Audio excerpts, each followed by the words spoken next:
Hello and welcome everyone. MediaNet Berlin-Brandenburg welcomes you to Esports Experts Forecast, a look at the present and future of the esports industry.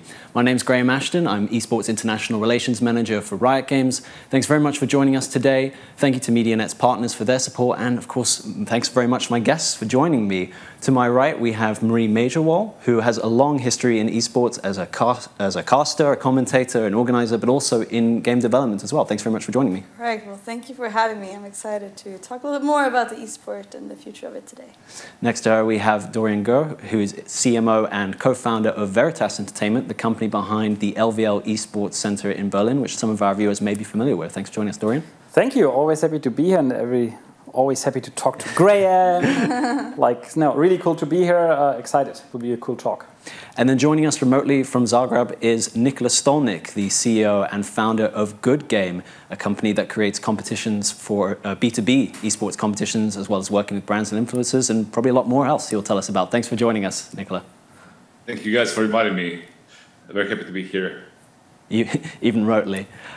So before we get started into the discussion, I just want to thank Third Nature Studios for welcoming us as guests this evening. As you may have noticed, this is a digital studio, so it's often used for panel conferences such as this, but it can also be used for webinars and presentations. And the fun part is that you don't have to use the same background every time, so you can change the scenery a little bit, try something a little bit different. So maybe we can have an example. Yeah, I know. Probably a setting we're less. Oh my God, we're in office now. A setting we're probably a little less familiar with in recent times. My hair is disappearing in this one. Yeah. But if this is a bit too formal, they could also transport us to somewhere completely different, something a bit more sort of out in the wilderness, like I don't know, a jungle, perhaps. Put us in a jungle. Please do. Yeah. This is like, you know, when you're trying out the teams or like all the Zoom filters, you know. Yeah. Suddenly you're in space. Nicola, I feel kind of missing out here. Yeah, the first esports conference out of a jungle. Should we be scared? Well, it happened one day, like for real. But yeah, we could also do something maybe a bit more close to them, something a bit more futuristic, more in tone with esports setting, like kind of like a spaceship kind of thing. I don't know if they have that. Oh, they do. Hey, there you go. Spaceship is also really cool. Yeah. I like the spaceship. It's my favorite so far. Okay. Well, we're going to stick with our kind of go-to background pre-prepared, and then I think we'll just get started into discussion if you guys are. Yeah. Let's do it. So, and we'll start off with you, Marie. If you could just give us a little bit of. You've been in esports for a long time, yeah. So I was wondering if you could just talk us through some of the many different hats you've worn, both in esports and in game development as well. So I started playing Counter-Strike in 2001, kind of registering my clan, and that was 20 years ago, and it was the start of something big. In 2003, I joined Femina Gaming, later brand Femina United, and we had the world's biggest community for female gamers, and we also hosted tournaments in Counter-Strike, Counter-Strike 1.3 to 1.6 at DreamHack 2 times per year, and we had an online ladder and an online league. And a lot of the kind of top female talent that you see in the kind of FPS space today were actually our players at the time. But then it was kind of, at 2010, the industry was not yet ready for me to get a full-time job in esports, so I went into game development, meanwhile doing esports on the side. So meanwhile, you know, I was rising the ranks as programmer, designer, lead designer, game director. I was also being a caster. I was really good at casting, so I became an analyst. I became very appreciated community for my analyst, so I became a coach. And I also had a YouTube show for a little while, so I've been an admin for a little while, so quite a couple of hats. And even so, like, back in the days when I was hosting tournaments, you did everything. You know, like one person would do like, let's find partners, let's find sponsors, let's recruit a team, let's make sure we get computers down here, let's have a sign-up page for all the teams, let's like be head admin, let's have like the prize ceremony, you know, and all of it. So now I'm actually also returning to that. So I had my last day as a game developer on Friday, and now I'm actually looking to relaunch Femina United and kind of rebuild the female esports space from the ground up. Oh, well, congrats for taking the plunge. The industry welcomes you back. Thank you. Dorian, so your background was as a journalist, but now with Veritas, you're essentially building these kind of multi-purpose esports centers. Could you talk us a little bit about what is the value that Veritas and the Level centers are bringing to esports, and what kind of gap you're trying to fill? So Level is, I call it an experience brand, right? So what we do is we build the best gaming venues on planet Earth, The first one is located not far from here, right, at Checkpoint Charlie in Berlin, where we, under one roof, offer everything you could possibly dream of as a gamer, from a professional stage to team training rooms to full gastronomy services to a production studio to, pretty much anything, from VR to high-end gaming PCs and a public viewing cinema. And what we do is, and there also comes my background as a journalist into play, is in the end, it's really about content, right?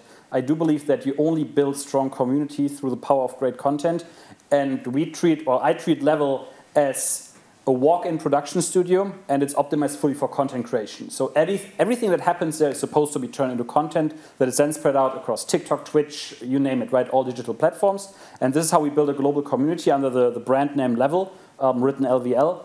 And yeah, we've seen slightly like a lot of growth in the past year, despite a pandemic that I think we will talk about. And now we have our streamer network also signed up with more than 8 million followers who carry out the brand on a daily basis all across Twitch, pretty much. Excellent. I can also vouch actually for Dorian. Yeah, she had a party at our place. We were very well taken care of. They also have a VIP lounge, and they also have, like, I've seen their top-tier, top-class production studio with the best broadband internet I think that Berlin can offer.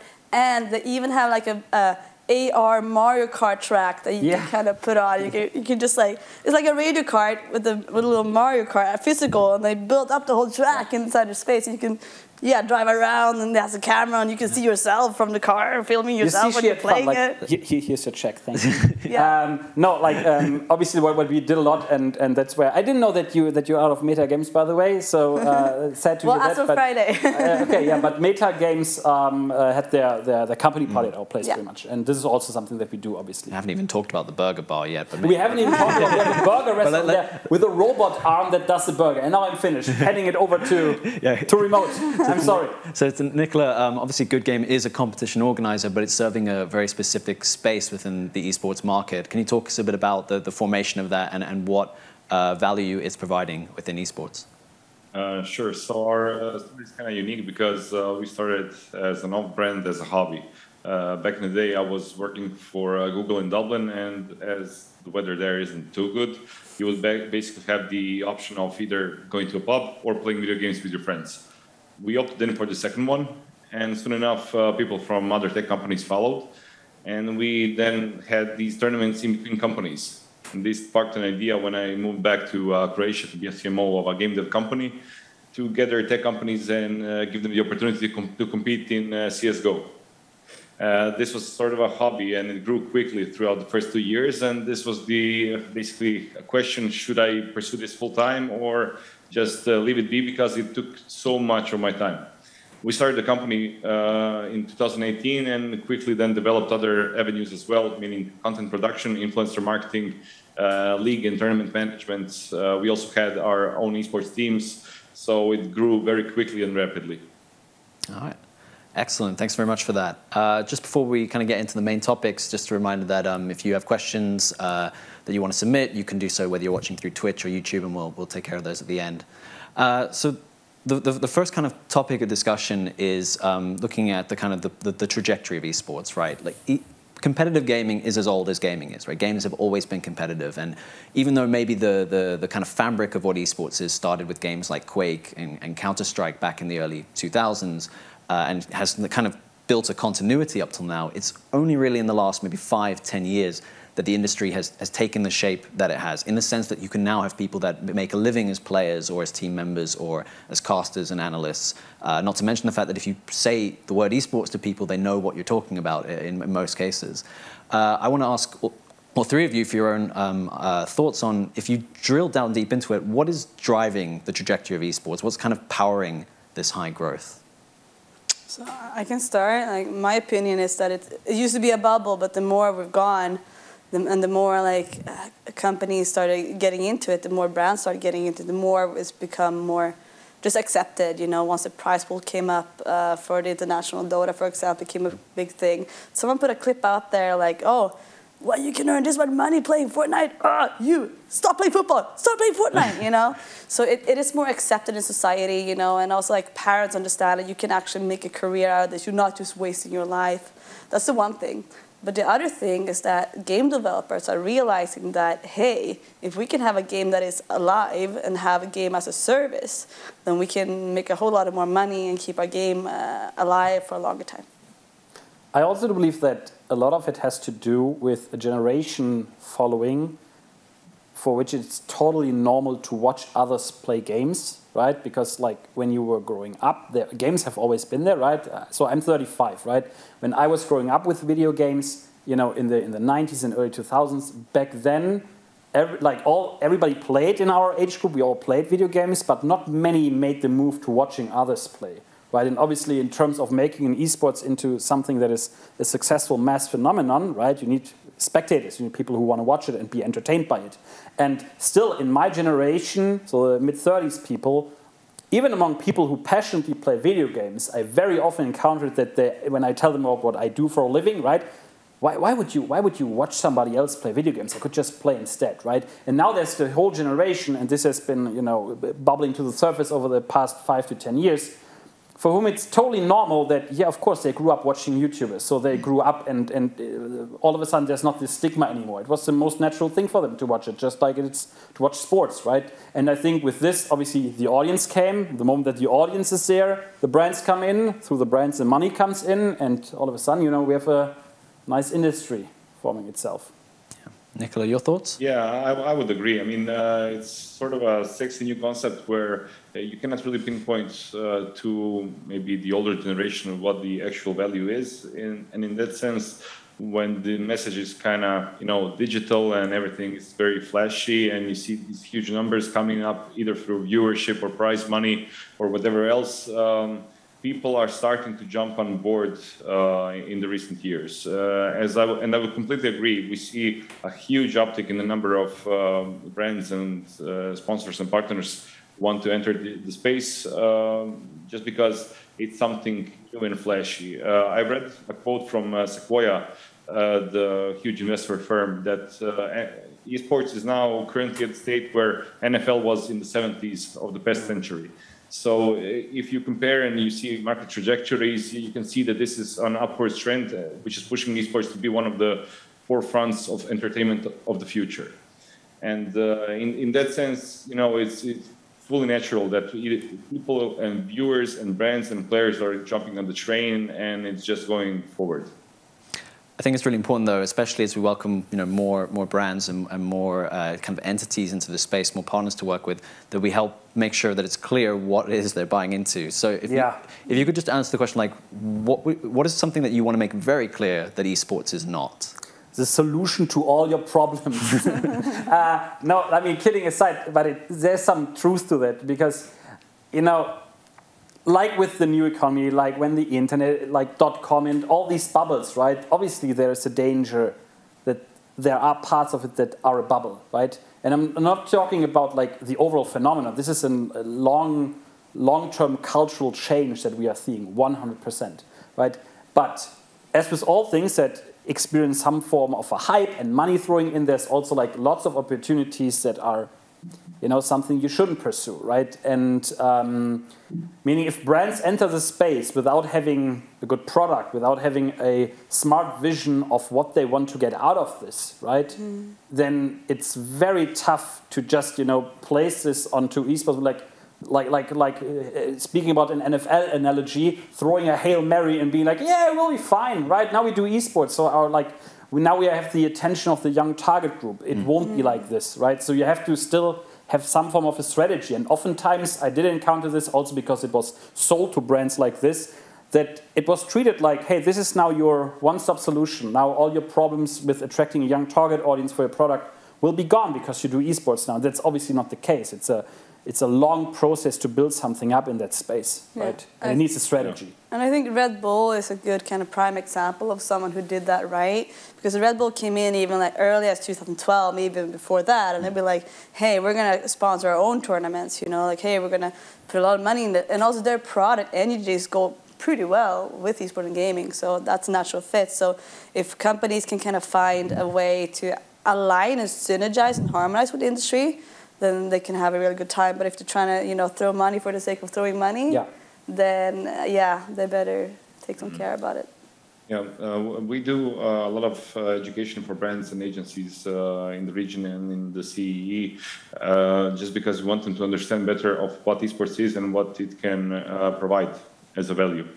And for the question of what esports isn't, I would very clearly state that esports isn't game development. Because at first, when people try to enter esports, they are imagining this huge number of $180 billion of market value, where esports in itself, you can correct me if I'm wrong, but it's closer to 1.5 or 2 billion. So, people get this huge number in their head, they get millions of players, and potentially they think of them as viewers. Yes, in some sense, of course, it does make sense to connect the two, but I think you should definitely clearly separate game development and esports when talking to brands. Even though I think that it's actually, and Marie pointed towards this, right, that it's become more of something that game developers look out for. I think we have a lot of consensus here, by the way, we all started with Counter-Strike, potentially with the exception of Graham, to be honest. But obviously I started too with Counter-Strike, but this was a mod and this was competitive, but nobody developed it with the eye for, and this will fill stadiums and people will want to watch that, right? Nobody did this, it was just a fun mode. And now obviously all brand or all game developers to some extent have to think about this. Is this potentially something that is enjoyable to watch? Can we integrate some features like in-client leaks or leaderboards or party features and communication tools? Like all these kind of things I do believe have a lot of are still close to game development in that sense. The question remains though, can you actually control making a game into a successful esports? And to my knowledge or from my experience, you can't really. You can try, but in the end, the viewer, the game, the player decides, right? Yeah, I mean, there's the two parts of it. You can make your game esport ready to make sure it has the potential to be esport. Like you have a voice chat, there's a profanity filter out there, there's a really good matchmaking and ranking system, and like the central Discord for finding a game and a team and that kind of stuff. You start some tournaments, you can do all that, but you also kind just because you build it doesn't mean that they will come, because they have alternatives today. So what do you provide?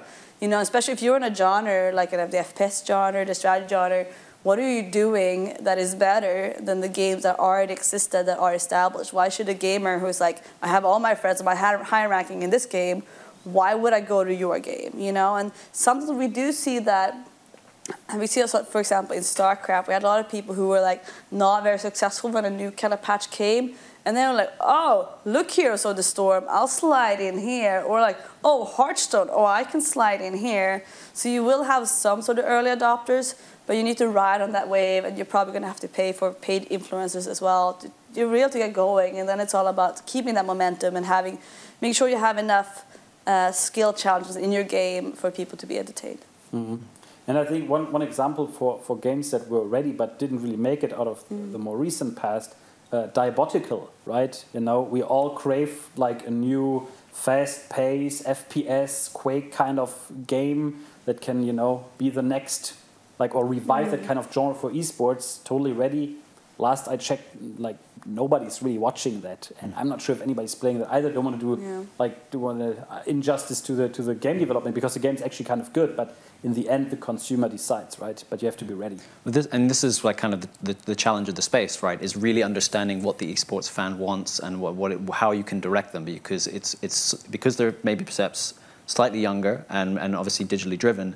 They can be a bit more unpredictable. This is an industry that grew online, and the content is predominantly consumed online.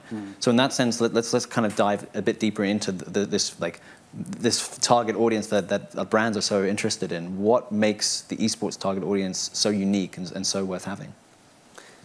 From my kind of view, there's two things really. Like one of them is that they have, they're almost born with a smartphone, and they have instant access to whatever entertainment they are interested in, whether it's a Twitch channel, whether it's, read what's happening on Twitter, whether it's Netflix, whatever. They can, they're not like us. Like, we have to see whatever is on TV. There's 5 channels, that's it. You better suck it up. They're like, they can tailor and consume, hey, I want to only watch this game and these streamers. That's the first thing. And number two is like it's the engagement, you know? Like back in the days, we were more passive watching different things, but now esports is interactive. You can be engaged, you can get a jersey, you can write a chat, you can get into the Twitter discussions. So it's like a whole much more richer kind of fan experience to dive into. I just come out of a workshop that I've been giving to some investors and people who are looking into this, right? And one of the main reasons when I always tell people why gaming audience overall, but the esports audience specifically, is so interesting because they are passionate and they like to spend money on things, and they like to spend money or are already educated or conditioned to spend money on digital things, right? If we just look at it from a business perspective, you know, coming from the traditional media industry, as do you, Graham, right?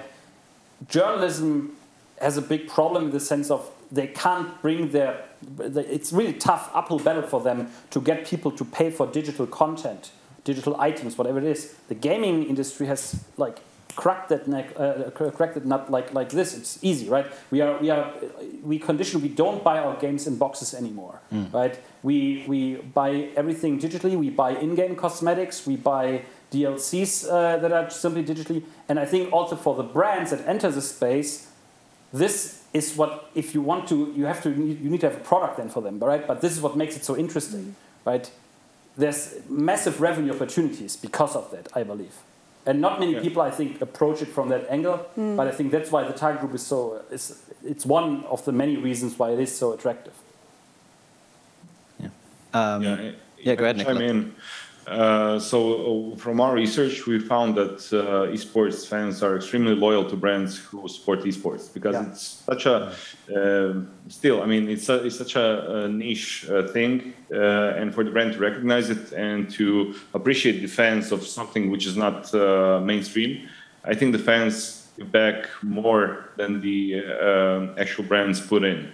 That's one thing. The other thing is that these fans, as you already said, are highly educated in terms of interactive fun and digital goods, and they also have purchasing power, and they are well equipped to use all the inventory which is put in front of them through streams or live events or whatever else is in tune with esports. Yeah. To that very good point from Nikola, by the way, like the brand loyalty, and that is something where I'm very interested to see if it will remain like this, or if at one point it's just natural that brands have done something in there, then it's not, for the fan, not that noteworthy anymore. But right now, and still for the foreseeable future, we are at a point where the fan rewards the brand for being authentically integrated in that space and taking this whole community seriously, right? And my favorite example that I often use is, like, if you've ever seen that clip from the ESL 1 in Birmingham, and there's a whole stadium shouting DHL, DHL. Have you ever seen like football stadium where like, hey, this corner is presented by whatever like beer brand, and the fan reacts? They don't, right? Because they don't care anymore. But like when these big non-endemic brands specifically enter esports, right, it's still noteworthy to agree that the fan is like, this is cool, right? Especially when the integration is great. Like, obviously, they did a great job with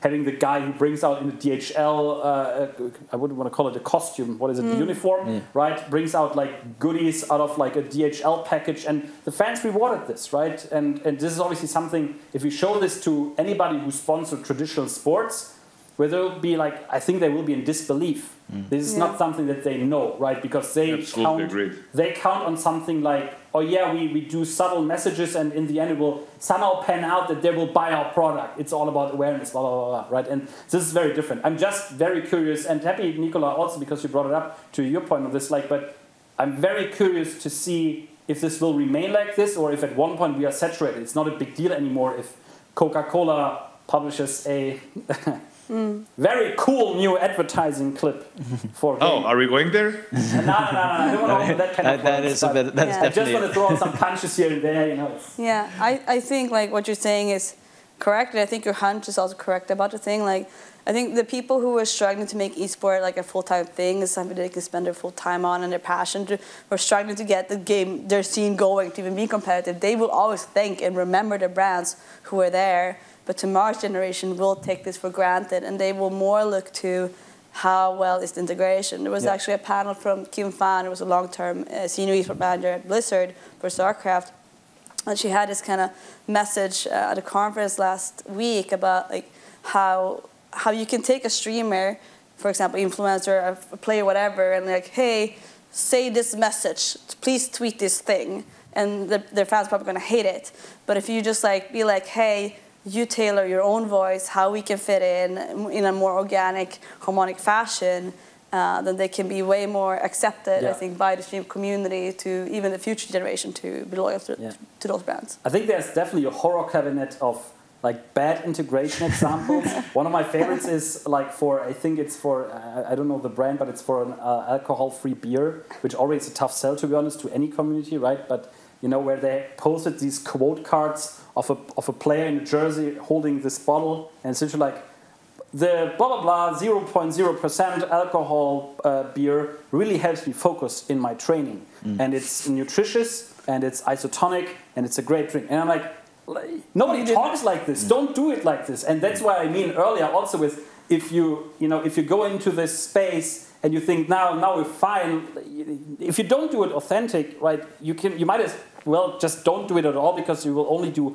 harm to the brand. You're the laughing stock of an entire community then, because this community, and that's what's also so cool about them, they see who is fake and see who is real, right? They see who's authentically in there and believes in the community and who's just in for a quick buck because some marketing agency said, yeah, you need to do this now for whatever reason, right? And this is where I think we will see a lot of division into who sticks around and who doesn't. It's funny because the example you bring up is like textbook example of how you might do it in another industry, but as I've said, you need to tailor it carefully. Yeah, but maybe these other industries can also learn from that, but it's not the good way. I think also a misconception maybe some brands and even those just not familiar with esports will have is that they maybe see it as more as a male-dominated entertainment space, when in fact there is a huge portion of the gaming and esports community is female, but perhaps especially in professional esports they're a little bit underrepresented. I think, Marie, you'd be best to explain to us like where we are right now in terms of building an esports industry that's perhaps a bit more open to female players and team members, and where does it have to go from there? So we saw a lot of resistance back in the early 2000s when we were trying to create female tournaments. Mainly you had boys who were saying like, hey, these girls are only like top 10 in the male tournament, but here they get all these prizes, and there was quite a bit of jealousy. But it was not even close to the climate today, just because gaming has grown so much, and there's so much more people in the space. It's kind of become a vicious circle of supporting strong men in the space, actually.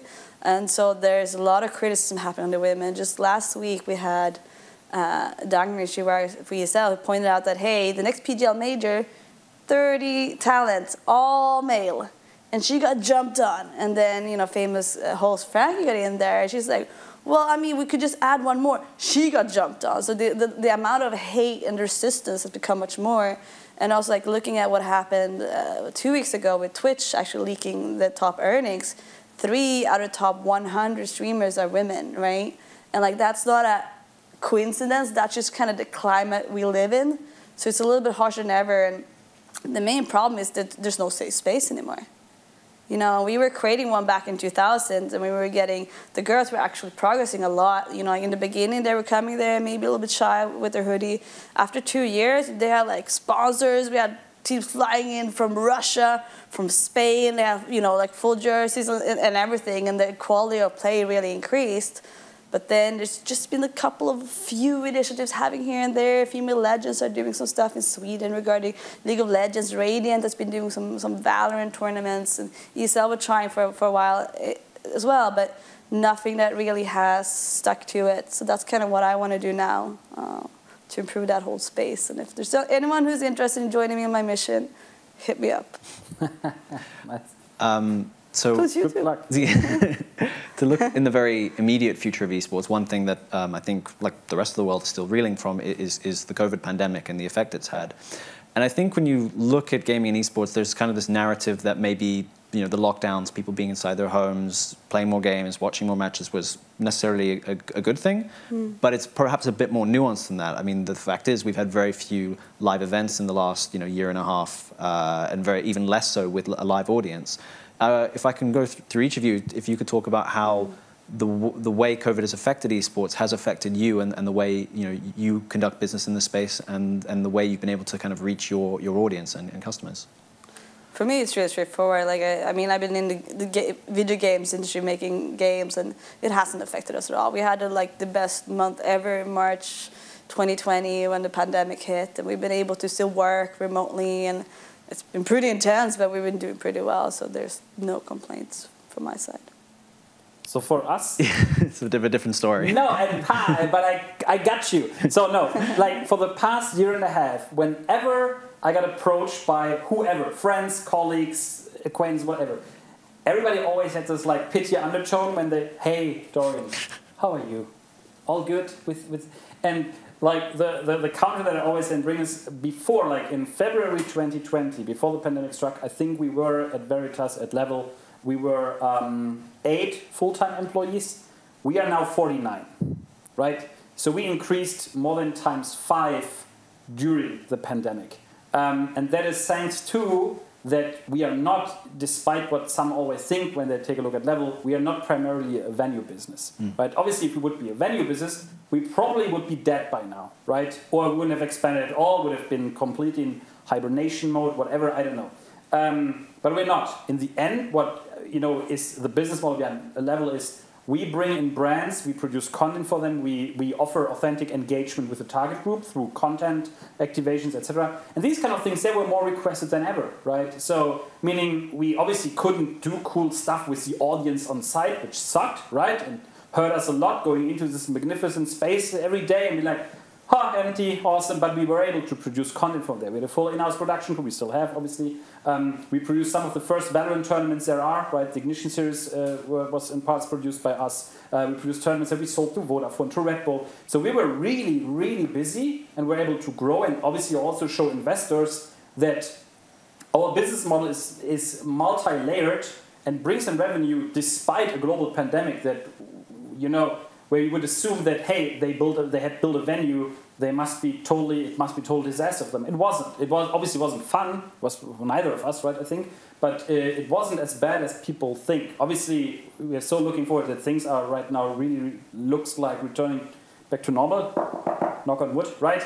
But overall, I mean, I can just say we've been very busy and we've been fine. Yeah. Nikola, from your point of view, was it a similar trajectory in that your business was kind of COVID-proof in a sense, or did you actually have to pivot and make changes to the model in order to kind of fit the new reality we found ourselves in?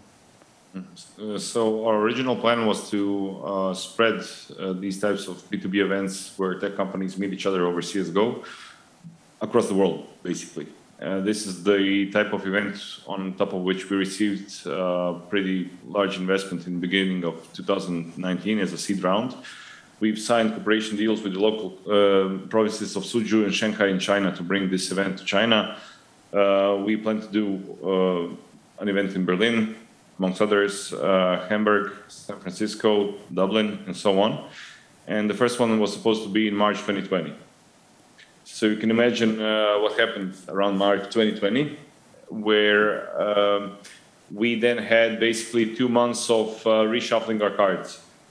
But as it turned out, COVID kind of provided companies with the need for a lot of digital content. This is where we stepped in, and we actually grew around 100% throughout the COVID year. So it was a huge setback to the original idea, but with a small shift in plans in accordance with esports, it kind of brought us new opportunities which we didn't count on originally. If I could speak a little bit from like Riot's perspective as well, I mean, those who follow the League of Legends European Championship, which we broadcast from in Berlin, will probably know that we haven't had a roadshow in the last year and a half. And in fact, it might sound kind of strange, but in the many years that the league's been running, it had never been online. It had always been in an offline environment. And then when the pandemic hit, we basically had to, we suspended the league initially, and then we had to move everything from the production to the players, all being online remotely. And now we're kind of working our way back up to the studio. Huge challenge, and one that I think our production team, our league management team, all kind of came to the forefront of and overcame. But I think for anyone, it's all about being able to pivot in the space and figure out like kind of where the value lies as well. That kind of brings me to the next point, which is like, as we kind of start to enter a post-COVID world, do you think that where the value is in esports is going to change a bit? I personally believe that a live esports arena full of people is always the best experience possible, but it's not an experience that everyone can have. And one thing through the pandemic is we've seen the kind of more studio environments have really upped their game and have been delivering more content to people at home, maybe through stuff like co-streaming or reward drops for people who watch through different platforms. Where do you see the value changing both in physical esports spaces where fans are present and then places where they're not? I do believe, I think both things have value in this, and it will remain like this. I think now the first majors, and I'm currently evaluating if I go to the Blast finals and these kind of things, because I can't wait to finally cheer on Counter-Strike teams in an arena again. Obviously, it's all about the agility, and that we tried out new things during the pandemic, and lots of these things will stick, right? Or show that this is awesome, and hopefully we more people tuned in and got turned on into esports, because for also the majority of 2020, we got to take into account there was no real quote unquote, but traditional sports on TV, right? Why ESPN then broadcasted Rocket League finals from 2 years ago or something like this, right? They did that. So maybe some people, got turned onto this, might very well be, and they might stick around.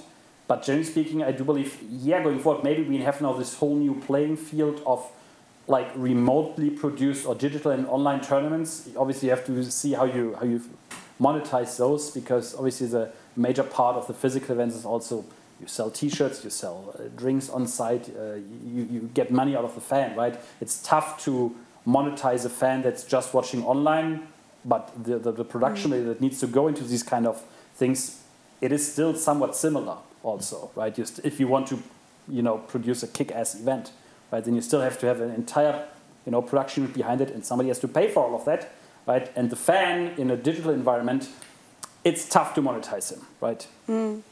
One thing we are seeing though, and this is something that happened in the video game, like the conferences for game developers, is that you're getting a little bit of the metaverse is starting to crawl up, right? Like I worked actually on Second Life 15 years ago, when that was a thing, and now I think there's rumors that Facebook is going to launch and even rebrand themselves to provide this metaverse. And so the idea there that a lot of people have is, what if you can go into, with your avatar into a virtual stadium environment and then sit there and cheer your team? I mean, it's something that is actually being talked about in a couple of different areas of the industry. So I'm curious to see what lies ahead. And I totally love that, but I always think and that's major philosophy part going into level, right? That the physical and digital experience, if you meld them together, that's when the coolest shit happens, right? I do believe that some things, as cool as digital channels are, and as much as I'm a digital person, some things you can't completely emulate, despite even if the technology is really advanced, right? And that's why I love to see these. I love tuning into a virtual stadium with my avatar. I love that.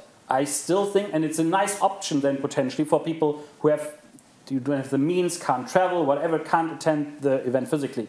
Still, if I'm in the stadium, I do believe I will have the better time. Absolutely.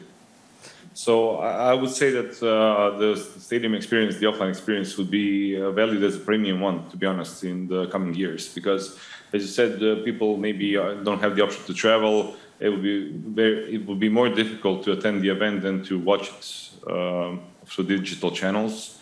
So it would be a premium experience to visit an offline event, and it will be available to a limited amount of people. I mean, pretty similar as it is now, but with the growing amount of fans for esports, no arena will be big enough to hold all the possible fans. So only the premium and lucky ones will be able to attend offline events. On the other hand, digital, meaning Twitch and YouTube streaming and whatever platform pops up, will be necessary. It's just mainstream for gaming and esports, and there's no event or competition which is now considered normal without having live stream through any given channel. And this type of channel branding and digital ownership of such an event will be just normal, just like drinking coffee. You know, I think it will be followed through mobile phones and tablets and PCs, just on a regular scale and on a daily basis by basically everyone. To pivot things a little bit, I want to talk a little bit about the talent acquisition side of esports. So even before the pandemic began, we saw very high-level executives from companies such as Netflix, sports leagues like the NFL, and other massive companies move into esports, without, even if they didn't have any prior experience in gaming. But whether we're talking about someone on the C-level or even just the entry level, what makes people actually want to work in esports as opposed to consume it? And especially since it is an industry of passion, like what are the positives that come from that, and maybe some of the challenges as well? Boy, how much time do you have? Some. So, yeah, I can start then. Yeah, I'll start. Like, I think there's the two sides of it, so to say. Like, one is that, hey, anyone can be part and be a volunteer, whatever game you love. There's a community, there's a team, there's tournament organizers that are happy to, lend a hand, especially, if you're a student, you got a lot of time in your hands. You can jump in there, and eventually maybe you can grow that to a career, like the things that me and other people were doing back in the days, became DreamHack, became ESL, became Good Game, became these companies that are now actually hiring people to do this full time. So if you put enough time in there and grow your skills, maybe grow your channels, then you can actually get a job in esports today, which wasn't possible at the time. But number two is that the other side of the coin, and this is something I also experienced when I was working in TV, that even when you are semi-established, there will always be hungry, young students that are talent that come up and kind of undercut you and, fight for the job opportunities. And we had, especially one of the famous casts, I think it was Henry G from Counter-Strike, who said, like, that even if it's top-tier talent, been streaming and doing this for 15 years, they're getting kind of undercut because they get down-negotiated because of all these talented people coming in. So it's hard to kind of take the step up to the top. So I've hired and I've been present in pretty much all of these job interviews in that process because I don't take it lightly who I bring into the level cosmos, right? I think team is everything. So we hired more than 40 people over the last year. So you can imagine the amount of job interviews that I've had and the amount of applications and CVs that I've seen.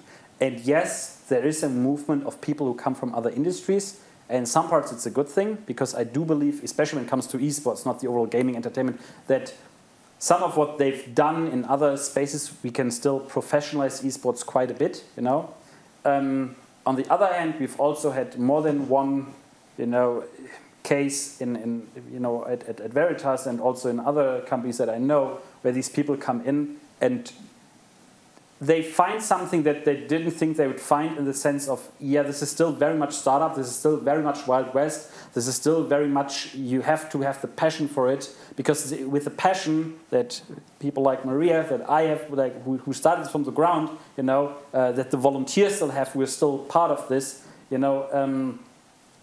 this is something that makes you go the extra mile, right? And oftentimes, especially when it comes to building something in that ecosystem, you need to do that. Otherwise, you will fail, because the others have the passionate people then.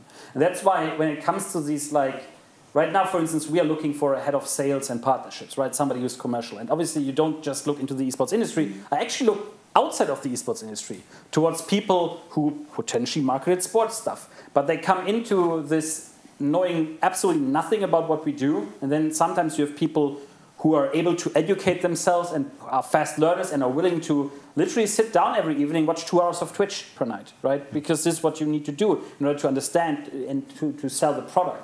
And, and that's why, I'm not sure, like, it's weird. Sometimes it works out, sometimes it doesn't. I do believe many just follow through because they smell big paychecks, because some of the companies that have big VC investor money behind them, they just, big salary checks, even though it's not sustainable, let's just, it's a bubble. Yeah, it's not sustainable, but they do this anyway. And yeah, sometimes, you have a return on that investment, and oftentimes I think you don't. Yeah. It's funny, like, so I'm part of the league management team within Riot in Europe, and of course these are the guys, who are, overseeing the competitions, creating formats and rule sets and everything. And you would expect for that you need a very high degree of knowledge for the game, and for the most part that's absolutely true. But there's even some positions in our team which, if you have experience with, let's say, sports leagues or other forms of organized competition, it's extremely beneficial. Like, you can even drill out to the most core esports team or role, and there's always room for outside knowledge coming in. Yeah. Absolutely. To me, it's sometimes, I think, a little bit more about expectation management. We've had these people who then come in and, like, in the job interview, the first thing they say if they come from a traditional sports environment and from a high level, first thing is I need my personal assistant. Like, and this is the mindset they approach this. And I'm like, I don't even have a personal assistant. I run this company, right? So, and that's why it's, it's sometimes weird. That's all it is. But I do believe, like, don't get me wrong, the outside knowledge out of other industries, I think it's absolutely beneficial. I think it's crucial for us to grow in the sense that it needs to grow to justify all that investment that goes now into this, right? You can't just build just with passionate people. Skills are very, very important. That's actually something that we learned over time, because when we first started, we made it our mantra that we only employ gamers, like hardcore gamers. First job interview question always like, what's your Steam ID? Let's check your library, right? And obviously, for many positions, you actually absolutely don't need that. Like my finance director is a fantastic guy, right? Yeah. He doesn't play games. He doesn't need to. He can understand the business model. He can build it. He can be an awesome finance director. For everything that is then more related to content and where it's actually where you have to have the passion, then I think still that it is at worst just a little bonus, but at best also sometimes absolutely crucial that you have the passion for gaming, right? That you know what you're talking about. I want to give just a quick shout out here also to Team Liquid, because they actually hired Claire Hungate, who comes from the traditional TV, as the CEO and president of Team Liquid. And she had a keynote at Esport Bar last week where she was like, okay, this is your industry. This is me seeing it from a perspective. And this is like how I see the parallels with TV and how things are happening. And this is what you guys should be doing, And I think everyone there was kind of taking notes, because she kind of brought that perspective and outside wisdom to kind of, everyone's like, oh yeah, we should do that. Oh yeah, we should own our own data. And, we should, of course, have direct access to our consumers, and we should align our messages with the brands. So it was like, yeah, I think outside people can really bring a lot.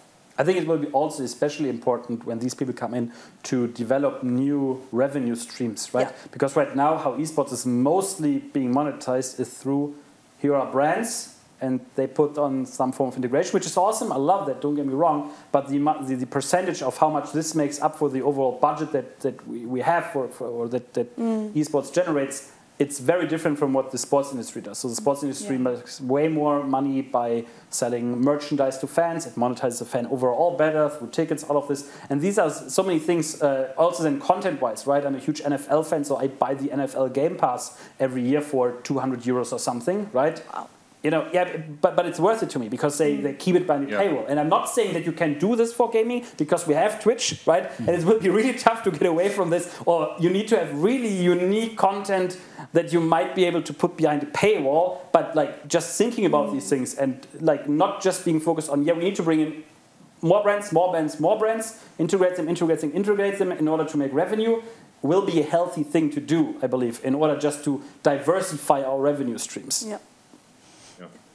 If I can maybe chime in real quick, we've had experience with hiring a lot of people from different industries, and especially I'd say the sports industry is the closest one to esports, and them doing the business for, 100 years or however long professional sports was going on. I think they bring a lot of added value to the new industry of esports, and there's a lot of transferable knowledge and skills between the two. In addition to that, we mainly get two groups. Either a person is highly skilled and experienced, meaning some C-level or senior managerial status for, let's say, sales or marketing or whatever, or we get a fully hyped young person who has no idea about business but would give everything to work in gaming and esports. For the first, type of person, for us, it was kind of important to bring them on, to learn from them, and for them to bring value to the team. But on more than one occasion, we will then be surprised that they are not actually that willing to adapt and to learn about the new industry. In our experience with the people that we've seen, more often than not, their thoughts are that their previous knowledge is good enough to actually create, sales and add value to the organization. On the other hand, the hyped kids, they would scale incredibly well with just a bit of mentoring and guidance in terms of proper business, sales, marketing, content, whatever is needed within the company currently. So I would more often opt in for the hyped kid, bring them on maybe as an intern or a junior, and then bring them up through a period of 6 to 12 months to a steady position. So these are the two kind of direct opposite which we have experience with, and then I'm always for the hyped gamer who is willing to learn. But of course there's hyped gamers who just want to do it because they love gaming, but they don't really want to learn about business. So you get both sides. And sometimes you have the hyped gamer who's very skilled and has degrees and all of this, and those are the unicorns. Yes. Oh yeah, man. That's extremely valuable. If you know any and you don't want them, bring them my way, please. No. Here starts the war of talents. Bring them to me. I wish I could say I started out like that, but it was very much the opposite way. One thing that I would point out is that my entire professional esports career has been here in Berlin, right? And obviously the majority of the businesses we have here today are based here. The amount of all the people you've hired have to come live here and work here.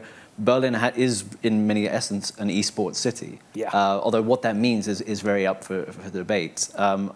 Looking at it quite broadly, what would make a particular city or location somewhere attractive for the esports industry? What does it need to grow, bring in that talent, and actually build a kind of a sustainable business, even if that business obviously serves a worldwide market? I think the coolest part about Berlin is and at one point it becomes this sort of self-fulfilling prophecy, or gets its own momentum in the sense of every company is here, right? And with this, all the other companies tell, oh, they are all in Berlin. Maybe we should do something in Berlin too. So we have Twitch here, Epic Games here, Riot Games here. We have Level here, which is very important. We have all these gaming startups. We have so many. From startups to the big game publishers, they all at one point opened ever since Brexit and London fell off. They've all moved over to Berlin, and I think the amount of synergies that you can activate due to that, just sitting here with Marie, with you, in one room in Berlin, that's awesome, right? And I still don't think that in Berlin we do good enough of a job to activating all these synergies, because we could even do way, way more. And that's also a little bit what we want to do, which is why we host these things at Level, right, and bring people together as this one connecting point. And I think you can't enforce, a city to become a cool esports city, but you can take a look at Berlin as this kind of model. What do they have in terms of from production studios and one major league being played? Yeah, I think that's a huge part of it, right? Because due to that, all the teams have their stuff here, and then the game publishers follow, and all of a sudden you have this entire ecosystem being represented in the city. And if you can achieve that, but how many cities in the world can actually do that? I would say one per continent, maybe. Well, so I'm from Stockholm. Also, very good esports. Okay. We were before Berlin, and I would say to have a wider perspective, you need mid-sized arenas that you can grow each new game in. You need permanent arena, like the GSL studio, for example, they have in Korea, that someone can actually rent an esports studio that is already kind of set up, and you don't need to put all this money into building it, so you can actually, the bar of entry is kind of low to do that. You need a big stadium, obviously. You need esports bars that you can go to afterwards, of course. Ideally, you have a state that gives money to grassroots esport organizations as well. And a couple of things that actually Sweden is doing. So the Swedish embassy here in Berlin is hosting a network event for the games industry to bring Swedish game developers to meet the German game developers, just to network. Awesome. Imagine if the Berlin state would do something like that. Forget and the last thing, put esport on national TV, so that you show the parents and you grow the knowledge and acceptance in society. That's also something that, if you want to be in an esport, not just city, but country, you need that. Yeah, it's challenging because I think a lot of new cities that want to look at the esports space feel like, okay, we want to have like 50,000 people events, and this will be our ticket into it, which I would point out like that's not really the standard audience size for an esports event, but also having massive events is desirable, but it's not like the be-all, end-all of actually creating an esports city. I actually would go so far again as to, like, and Nikola pointed out in his intro, right, that I think you have to widen your focus there a bit and not just focus on, is it an esports city, but is it a city for gaming, right? And these things go hand in hand. To be honest, I actually hate the distinction to a larger degree, because to me, in the end, the target group is for the most part the same, right? Esports is a part of the gaming industry. If you combine revenues, it's a significantly small amount of the revenue. It's 1.something billion towards end of 2021, will 189 billion for the gaming industry, right? So it's like mini, but and that's why I believe like we have to widen the focus a bit. Like, it needs to become a good city for gaming, and this obviously plays a large into like game developers. Bringing startups on board, investing into tech, all these kind of things. And that's how you can build this awesome ecosystem, right? By not treating it too isolated, I would say. But also, in addition to this, I would say that like the position of city is very important for calling it an esports capital or a gaming capital, because Berlin is perfectly situated within Europe, and it's very well connected to all the other hubs. So when you get, I don't know, a Pro Blast Series finals or something in the Mercedes-Benz Arena or wherever else, you can pop on a plane, fly over like just one leg, and call it a day. You can get to an event basically in one afternoon. So I think that's also very important, that you can join people from the rest of Europe and not really depend only on the local environment and the local people, gamers, esports fans, whatever. Maybe they have something else in plan. Maybe something else is happening in the city as well. So Berlin has this extremely good opportunity to drive visitors from all across Europe to attend events there. So I think that's very specific for Berlin. Nothing bad about Stockholm. I love Stockholm, but Berlin is more central, I would say, and closer to other locations. It's fine. I still have this beef with Stockholm that they need to recognize esports athletes as sports athletes and give them visas promptu. They're still struggling. They're trying to do it now, but they've been struggling. They've been holding off it for a bit. Well, Germany has a similar program where it does it recognizes esports players as sort of being culturally significant, and therefore allows them a visa process. And I can say that's been very helpful. But it's a start, and I can say we still have a lot of trouble when it comes to visas and actually getting players into when we have international events, for example. Absolutely. Which raises sort of the big question then of, how can governments support esports? Like, forget the idea of creating an esports city, but just supporting the industry in general, whether it's from like a city level or a federal level. Should esports be considered part of like the wider net of sports, or should it be considered its own thing? Is it part of maybe the entertainment industry in general? It's a tricky question, but like, how can governments actually support esports on different fronts?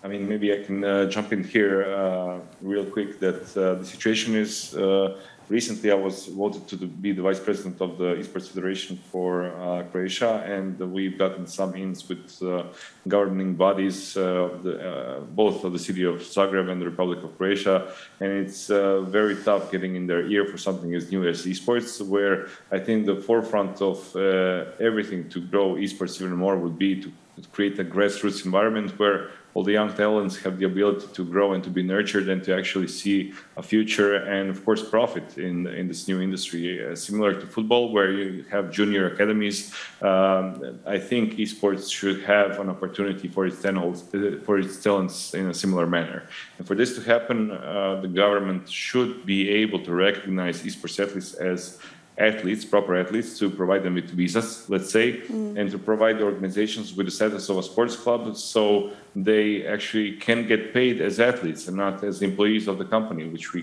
currently have a problem now in the region. And most of CE countries have a similar problem. And on the other hand, tech companies, from my understanding, but please do correct me if I'm misreading this, are kind of tech companies, because you have really high-tech environments for production and for development of platforms and for development of everything in regards to interactive environments of live streams, let's say.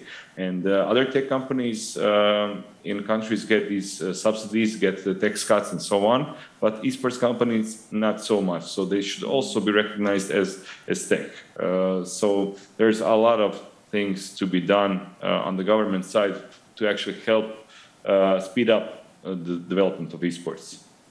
We had this discussion a lot in Sweden as well. Like it's esports part of culture because traditionally it came in like we have like Sverok, so it's like the role-playing, like the gaming culture role-playing organization. They became an umbrella that then dispersed a little money down to different game organizations. That's how we got started. We got like contribution from the state that way. But looking at that little money bag compared to the big sports money bag, it's like a factor of I don't even know what. It's a big divide there, right? And so I agree with Nikola. Like, I think it needs to be its own thing because if you go for it to be sports, then suddenly it's separated from game development and games in general, which is also not great. You know, if you go on culture, then you're not getting these sports visas. And then, like you say, like what tech also gets, like because I've been a program, I worked in tech. Like if you want to go to any country, you work in tech, you can get a work visa like that easily, really. So it needs to be its own thing, and it needs to kind of get the best of all the worlds to be able to really thrive. Yeah. I'm a cynic, so I don't have a good answer to this question. Okay. So I think that brings us into like one of the submitted questions we got, and it kind of ties in a little bit there in terms of like oversight of the industry to an extent. The first one is, and it's definitely a dicey question, but what is the impact of gambling on esports and the relatively young audience? I know that there's a bit of misconception in terms of like the relationship between the betting market and esports, and you know, I can point out for a fact, for one thing, that you know, in our competition rules, we have specific rules about teams, for example, using betting sponsors, which you might not see in other esports.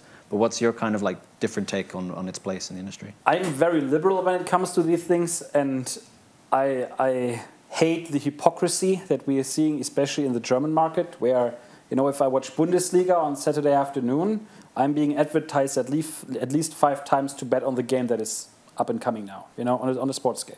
But if in the evening then the ESL 1 is on and I want to bet money through Betway or whatever these companies are called, right, on an esports game, I can't at this point. It's not allowed anymore in Germany. It's illegal, actually, right? And that's where I think I mean, football still has lots of young viewers who are just as impressionable as gaming viewers, right? So from that end, like when it comes to actually betting on results like we do in traditional sports, I think it should be, as long as it's allowed in sports, it should be allowed in esports, right?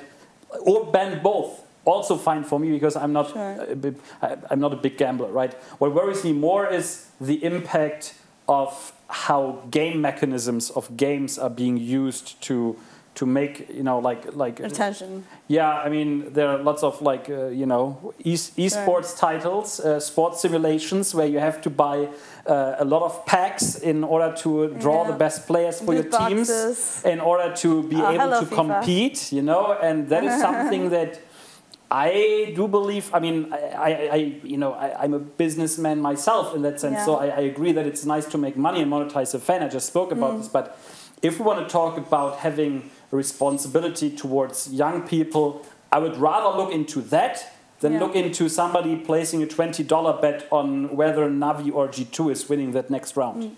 Well, I agree with you in practice. Like if you do it for sports, why not for esports, right? And back in the days, like Fragbite, one of the earliest like Counter-Strike pages in Sweden, they had a betting system where you could be like famous of the month, but you didn't get any money from it. But you know, I participated. It was fun. It was interesting. But I think one of the problems is the match fixing has such a higher potential in esports because you're not making that much money as an esports athlete usually. You know, like we watch them as stars, but generally a few of them are. But generally, most esports, the players are really not making that much money. So it might be more lucrative for them to do some match fixing. And we actually had one of the most famous StarCraft players of all time, StarCraft 2, Life. He actually got banned for match fixing a couple of years ago. So it's something to be a little bit wary about. Yeah, it's an issue that will kind of keep being monitored as sort of the industry continues to grow and the player base and the esports player base rather continues to grow as well. I think we'll go for one last question before we finish up then, which is do you see esports becoming a self-sustainable business model of which parts of the industry, and how long will VC companies keep on investing? That's a good question. Whoever posted this in chat, kudos to you. Yeah. Do you want to just jump in on that then? I think do you see esports becoming a self-sustainable business model? It needs to be. It absolutely needs to be, and it will be. I do believe that. Otherwise, I wouldn't do what I do, right?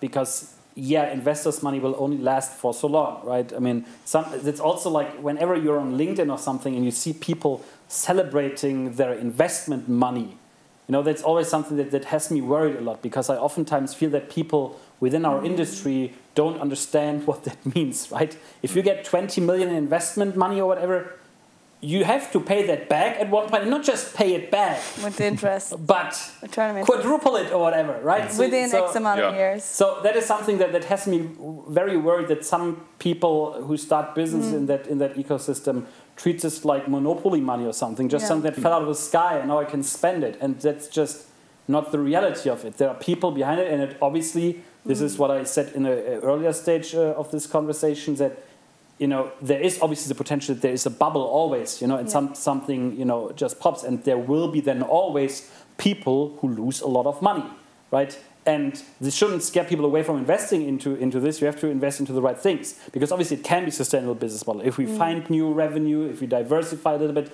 how we make money with esports, if it's not just anymore the brands, but if we find new channels and ways of monetizing the fan, either through merchandise or through cool digital items or whatever it is, right? But we need to, in order to make this a sustainable business model, because otherwise the entire thing is pointless, right?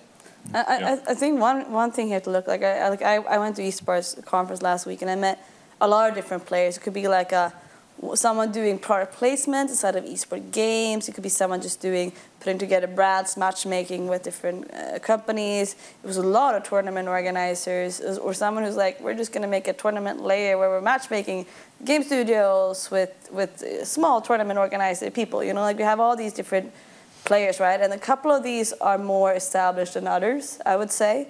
So you have to kind of look at which one of these is the market actually ready for investing in, I would say. If I can jump in really quick, we had I would say even luck that the company started with my own funds from back in the day from Google and Nanobit and so on. So I invested my own money to create the company and the brand, and we were reinvesting for the first 2 years carelessly. Every dime would go back into the company to hire more people, to develop tech, to buy equipment and so on. And we had to, because of our livelihoods, to be profitable actually from day one. So we never went outside of the boundaries of what we can afford. Only after 2 years of being profitable and steadily growing, we received an investment, which of course helped us grow even more. But as you mentioned, my fear is that a lot of esports companies are living on borrowed time from investor money, where it's very hyped for maybe a year or two, and then it just dies out and you never ever hear about them again, which is a huge problem, because then when communicating to VCs, who are not misinformed people, they investigate the industry very well prior to investing. They see these cases and companies and names which then disappeared off the board, and they asked about the reason. But because we don't know the whole story, it's very hard to reason why the case of failed esports team or startup or whatever happened.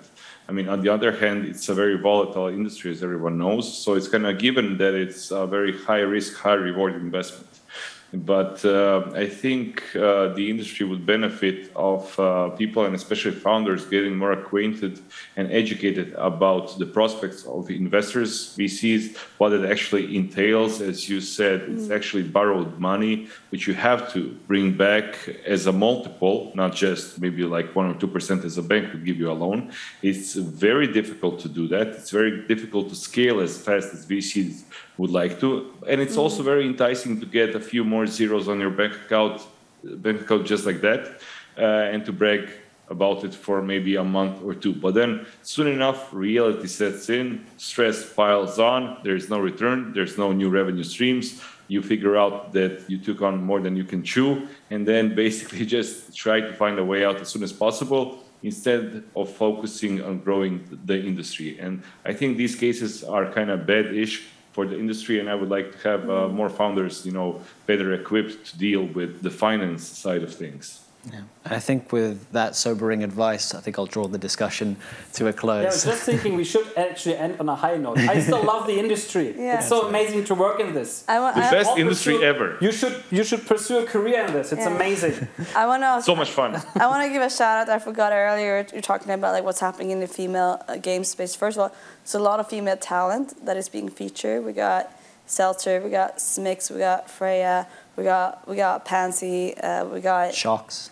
Yeah, Shocks. Like there's lots of them doing a really good work. There's Frankie out there too, and everyone that I forgot, Miss Harvey as well. But also actually shout out to Riot as well, because they're now starting something they call Game Changers, where they're mentoring 10 women identifying inside of the Valorant League to try to bring their skills up there. It's one of the projects I'm definitely excited to see grow, and I think it has a lot of potential. Yeah. So good to end on a more positive note on that sense. So I would say Marie, Dorian, Nikola, thanks so much for your time. Thanks for joining us. Really engaging discussion, really appreciate it. And also want to thank everyone at home. Thanks for tuning in. Thanks for sending in your questions. Thanks again to MediaNet's partners for their support. Thanks to Third Nature Studios for having us today. And keep on keeping on, and Yeah, if you want to follow, we got the Urban Chef over here. We got my Mejerwall is my handle. Dorian. That's just my name, Dorian Gorr. You find me on Twitter. Follow Level Global on all channels. Visit us here in Berlin for the best burgers and a good gaming experience. Nikola, when are you finally coming over? I expect you to be here now. I'm there in a month. I'm coming over. I was at the center prior to it being opened, and I was promising some burgers, so I'm coming to collect. Perfect. First burgers on me. We're all promised some burgers, yeah. All right. Thanks, everyone. Take care. Thank you.